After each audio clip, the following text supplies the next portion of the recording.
Ang magkapitbahay na bansang Pilipinas at Indonesia parehong hitik sa mga bulkan.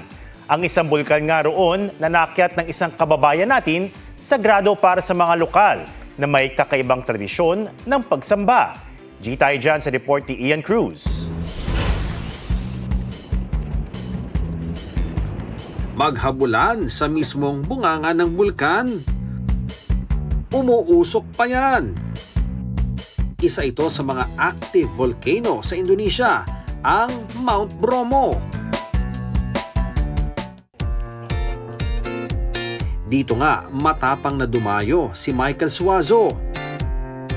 Doon mo ma-realize how small we are compared to the wonders of nature. It's humbling and also magical. It's a different experience and different feeling. It's very overwhelming para sa akin na ma-experience yung ganong klaseng environment. Parang nasa ibang planeta raw ang view ng bulkan, lalo na kung sasakto ang pagsikat ng araw. Di nga naniwala ang kanyang mga followers na may katulad na tanawin sa balat ng lupa. Noong una hindi sila naniniwala na totoo yung view, pero when I showed them the video, doon lang sila naniwala na hindi talaga siya AI.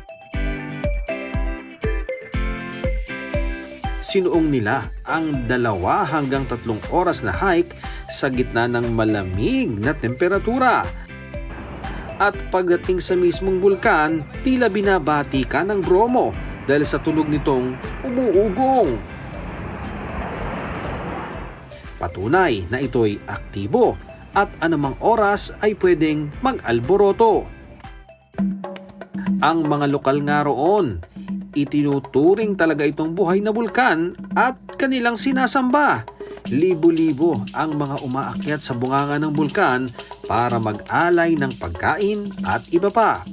Isang religious ceremony na siglo-siglo na nilang ginagawa. Sakripisyo na ang pag-akyat pa lang sa bulkan. At ang makapunta lang sa mismong crater nito, maituturing na isang malaking biyaya. Ian Cruz nagbabalita para sa GMA Integrated News.